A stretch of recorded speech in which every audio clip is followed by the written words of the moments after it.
So why are you burnt out? You're being forced to live in a way that causes friction with who you really are and how you function.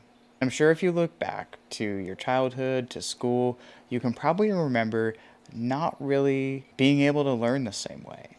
Maybe it was the material in general. Maybe it was that you had difficulty following verbal instructions. You probably struggled to perform on tests, struggled to get good grades in a lot of areas. Those themes continue to show up as you age into adulthood and enter the workforce in different ways. Fitting in with societal expectations, with understanding social cues and conversations, knowing how to date, knowing how to feel people out. Nobody wants to be in their adult life and working their hardest and still feel like they can't do anything right. The pain of realizing that a lot of the difficulty that you've had in your life is because you didn't quite understand what was going on with you. And then there's deep feelings of unworthiness or self-loathing because you don't really quite understand why so many other people seem to have it figured out. The better you can understand yourself, the better you can start developing routines that help you get into your flow, and the more authentically you can express yourself as a person who is neurodiverse, on the spectrum, what have you. It's going to bring you the best of your world, the world that you create. Stop viewing your neurodiversity and your uniqueness as the thing that brings you pain and something that is wrong with you. Gaining greater awareness, building better routines, restoring balance, and developing clarity will help you stay sane. It will help you thrive.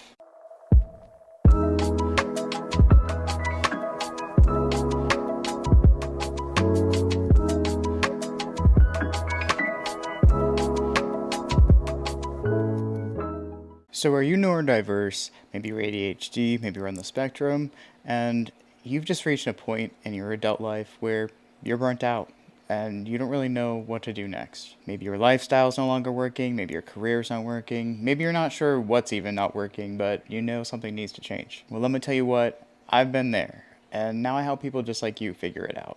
So I'm here to help you bring awareness to the things that might be contributing to it and what you can do about it. So why are you burnt out?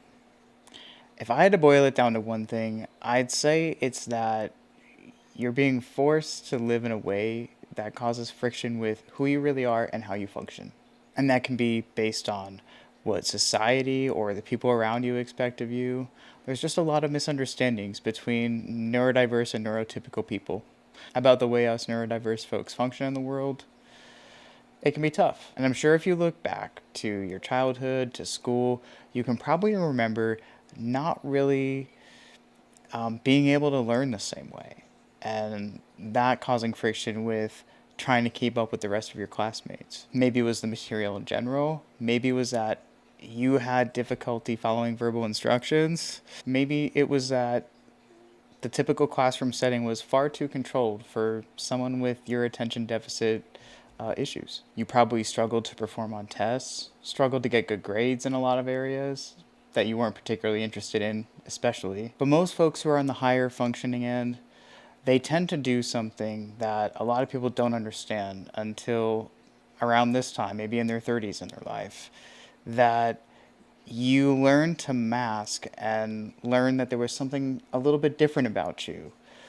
And so to fit in, to avoid friction in your life, you probably force yourself to conform in ways that don't really suit you, just to blend in with societal expectations of what it means to function as a human being. Those themes continue to show up as you age into adulthood and enter the workforce in different ways. Maybe holding jobs has always been really difficult for you, or finding something that you're interested in doing.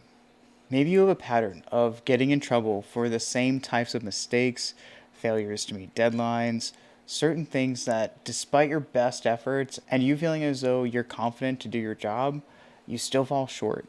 And it can be really disappointing and depressing. Nobody wants to be in their adult life and working their hardest and still feel like they can't do anything right. As an adult, I found out that I really struggled in particular with writing. That showed up in college, especially when tests started to get harder, and in law school tenfold, where tests were very heavily dependent on writing and writing under pressure, which is the worst combo for me. Before I worked for myself and came up with systems to help combat it, I used to get in trouble when I worked for other people for honestly a lot of typos. And it wasn't that I was being careless, it wasn't that I wasn't trying. I would read the same paper and proofread it several times, and I would still miss these little tiny things. Nothing makes you feel more incompetent than when simple things like that are the things getting in your way. The feedback I always got was that I was intelligent, but I just didn't apply myself. Or, I was intelligent and I knew the answer, but I made mistakes in expressing it. And I'm sure a lot of you identified with a lot of that. And probably a lot more things that we'd all identify with each other about. And then there's the social aspects of things. As you become an adult, fitting in with societal expectations, with understanding social cues and conversations, knowing when to talk, knowing when not to talk, knowing how to date, knowing how to make advances or not make advances, knowing how to feel people out. This is in particular for the autism crowd. And then in the work setting again, having trouble getting along with people, not because you're trying to be disagreeable, but because you're trying to ask questions to understand something. And people take it as an attitude or something that it is definitely not. Sometimes folks who are neurodiverse are amazing, amazing problem solvers, but they find out in particularly the corporate world that that doesn't really gain you any favors in the workplace sometimes. Conversely, sometimes what you think is you trying to be a good employee is seen as you challenging authority. The unfortunate thing about a lot of corporate workforces is that oftentimes they don't really want huge innovators. Sometimes they're more focused on having people work for them who are just good at following orders and doing what they're told and following a system that this company or this industry is prescribed to. It becomes very painful when your efforts to be your best self and show up to the job or to show up in life and offer really good advice or help in any way you can are met with misunderstandings about your intentions. Who wouldn't feel like shit in that circumstance? This can become particularly painful for those who are late diagnosed with either ADHD or ADD or being on the spectrum or something like that. The pain of realizing that a lot of the difficulty that you've had in your life is because you didn't quite understand what was going on with you and how that would affect how people would view you. Those blind spots in our awareness can be really painful the longer that we are stuck trying to force ourselves into a life that maybe just doesn't quite fit us. So what's the cost of all this? A few things. For one, a fried nervous system. The lack of awareness that you have, no fault of your own, before you find out about these things yourself, that don't really help you learn how to do better or function better in a way that is more comfortable for you to walk through life. By the time you get to your late 20s, your 30s, it can wreak total havoc on your physical and mental health. We're talking anxiety, depression, a lack of physical fitness because of just imbalances in your energy, and even malnutrition and chronic dehydration. I know that sounds a little crazy, but it's really common for folks, particularly with ADHD or anybody that has a tendency to go into hyperfocus when they're working on something that is either important to them or that they just tend to be really focused on. You can forget to do things like feed yourself or drink water for a really long time, and doing that often, daily, can lead to long-term chronic issues. You're kind of locked in fight or flight. You are overstressed and overstimulated from trying to keep up with neurotypical expectations in the world, and that's not really who you are and how you function. So you're always trying to make a to-do list of things that isn't really feasible for you. It's going to leave you feeling frazzled, like you can't get things done, find balance, or just live the way you want. And then there's deep feelings of unworthiness or self-loathing because you don't really quite understand why so many other people seem to have it figured out, but you can't figure it out, even though you're working every day and you're trying your hardest. And there are those deep feelings of rejection because of mishaps and misunderstandings with people who may not understand how you function best, and it's caused some friction in the past. A lot of us folks that are neurodiverse, we've got our quirks, and they can be misunderstood pretty greatly. Which brings me to strained relationships, misunderstandings between what you mean based on what you asked or what you said, failure to remember the little things that might be important to your partner or the people around you, forgetting things altogether, and forgetting to show up on time, which, for those of us in the world who have a partner that really wants to be on time, can really be a struggle. And then there's the good old, when you're a little bit dysregulated, you're focused on something, and you're not doing a good job of paying attention to the person who's speaking to you. If we're not in the right place to be listening, we won't listen at all. Getting yourself in the right frame of mind, in the right focus to have real one-on-one conversations with people is really important, especially if you're neurodiverse and you struggle with that. So if a lot of this sounds like you, now that you have the awareness, what do you do? Where do you start? Hey there, if you're new to the channel, my name's Ashley. I'm a life coach. I help people with big life changes, spiritual shifts, finding their purpose, and thriving with neurodiversity. On this channel, we talk about a lot of different topics, but it's all meant to help you improve, help you understand yourself and the world around you. So if you're into that, be sure to like and subscribe. I've got a lot more coming on my channel, and I'd love to see you there. I think the most important thing to do is start taking an inventory of the things that are either going on in your physical space around you, in your lifestyle in general, in your career. What is going on that is really causing you the most stress? What's going unaddressed? What do you need to do to keep things more consistent, more organized? I'm looking at you. And get things to flow with who you really are and how you function. Just because you don't function like other people doesn't mean A, that you can't function, and B, that you can't function amazingly. But it may not just be in the same way that others do, and that's okay. Once you've kind of taken that inventory of the top priority things that you need to start with, maybe you pick 3 to 5 to start. I want you to make a simple rule, a trick maybe, that gets you to do that thing, or it gets you to remember to follow your own guideline. And this can be super personal, so I can't really tell you what that thing is sometimes. It's really up to you. Maybe making lists and keeping it somewhere is good for you, but for the neurodiverse crowd, I'd highly recommend making it the simplest, smallest list possible, something that you barely have to read. And also be thinking about when things have been going really right for you, what were you doing differently?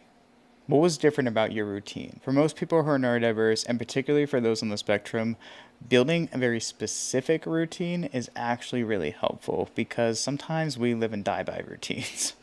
On Sunday, when you've got time, you spend an hour cleaning the house. Whatever your pain points are, start there. Or whatever is causing friction somewhere else. If your space is disorganized and therefore you can't find things and therefore you always tend to leave the house late because you think you've left yourself enough time to get ready, but really you've spent half of it looking for shit that you need to get out the door.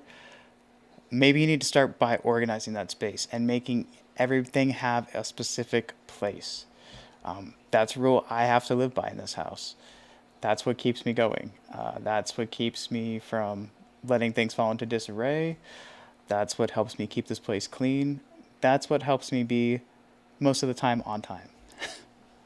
Second, be about your energy. What do I mean by that?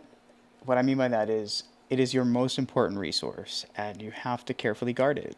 If you're pouring a ton of it into the wrong things, you'll be zapped by midday, and you're not going to be productive.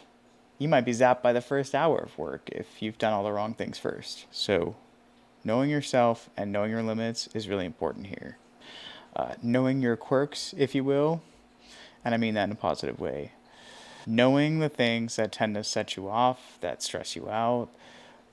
It doesn't mean that there are things that you can totally avoid doing forever, but maybe you need to set yourself up for success in the time and the place that you choose to do it, or the frequency with which you do it. Maybe it has to happen less. Maybe it has to happen more.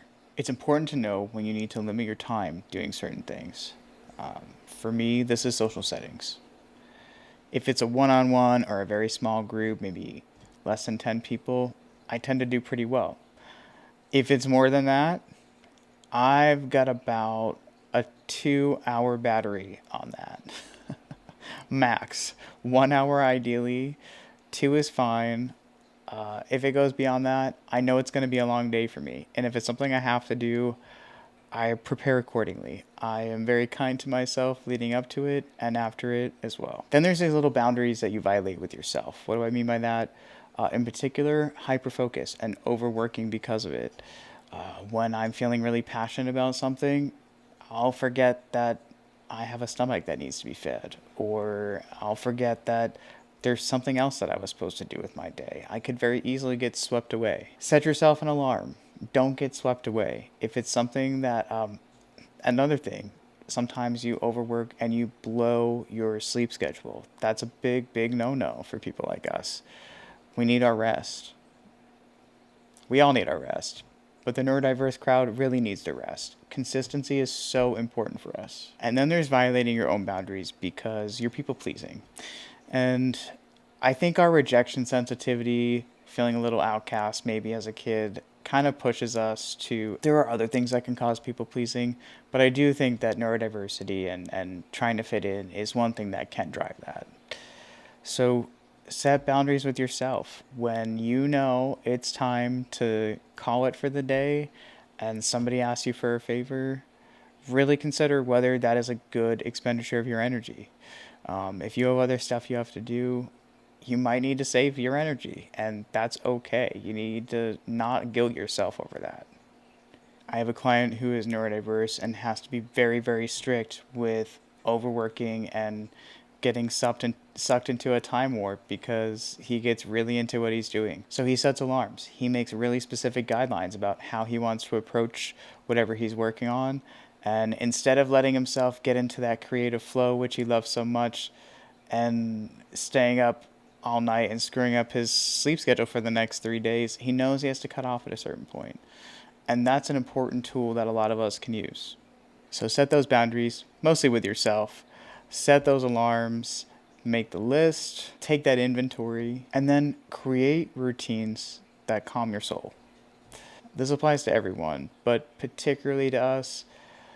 If you're going into something and your energy is already kind of frenetic because you got off on the wrong foot, it's definitely not going to help. Learn to release excessive energy that you might have, particularly if you have like ADHD. Find activities that you enjoy well enough to do consistently and release that energy a few times a week at least, or strategically throughout the week where you know it will help you going into the next thing. It will help you kind of transition into your next activity for that day or that week. Fit those things in because it helps keep you balanced. It's also important to know what to do when you're kind of past that point and you're in emergency territory, which for me is breathing exercises. Learn some. There are guided ones to help you relax. If you take a deep breath in, all the way in, and hold it for a sec, and push all the air out like until you can't breathe out anymore, and do that 5-10 times for a whole minute or two, however long you need to do it. I mean, don't make yourself pass out or something, but do what you need to do in the moment. Just stop, go to the restroom, get a quiet space somewhere, or just put your head down at your desk and just take a second and do it. It will help you calm down and move on to the next thing. Learn to rescue the day and the moment with those breathing exercises. And then in your spare time, start learning to meditate. I highly recommend just you doing really short, maybe 5 minutes, a couple minutes, a guided one on YouTube or wherever. There's plenty out there that are free. Just try it. Do it before bed, do it when we wake up. Do it when it makes sense for you. It doesn't really matter how you start. It's just important that you start and learn to build up a little more endurance with it. So just start and learn to build up a little more endurance as you go. And once you've done those things, then it's time to take the biggest step, which is to learn to live more as your authentic self. The first one, the big one, you have to stop trying to go against the grain of who you are in your lifestyle, in your career especially. That's like half of your adult life spent in an office or doing whatever you do. If it doesn't really suit you and you're neurodiverse, it's going to be even more painful than it is for neurotypicals who kind of ignore their inclinations. Your hyperfixations, your kind of natural inclinations, those can be your superpower. A lot of folks who are neurodiverse are often made to feel like they're just kind of a problem and they don't really feel valued. But I promise you that most of us are actually truly gifted at something. And that could be our gift to the world and to ourselves. Who wouldn't want to do something for work or to have a lifestyle that kind of lets them explore their natural inclinations as much as possible? First of all, who wouldn't want that in general? But particularly for people who are neurodiverse, who tend to have like hyperfixations and hyper interests. If you're not ready to make that jump yet, that's okay. But you can also start planning and start making steps in that direction. And that's one thing I help people with. When you learn to lean into those things that almost make you feel like superhuman and like you aren't neurodiverse and you're really functional, when you learn to lean into those things, it just always tends to bring more of the people and things that you love towards you. It's a law of attraction thing. The more I have leaned into my inclinations, spoken about my interests, it's brought the best people into my life and given me once in a lifetime type meetings and opportunities that I probably wouldn't have had if I had just stayed quiet and tried to be like everybody else. Sometimes it's scary to be yourself. Honestly, for everyone, but for neurodiverse people, very much so. But that's really the key to unlocking the best experiences you could really have and the most authentic connections and feelings that you've probably always wanted. The better you can understand yourself, the better you can start developing routines that help you get into your flow, and the more authentically you can express yourself as a person who is neurodiverse, on the spectrum, what have you. It's going to bring you the best of your world, the world that you create. Stop viewing your neurodiversity and your uniqueness as the thing that brings you pain and something that is wrong with you. Gaining greater awareness, building better routines, restoring balance, and developing clarity will help you stay sane. It will help you thrive.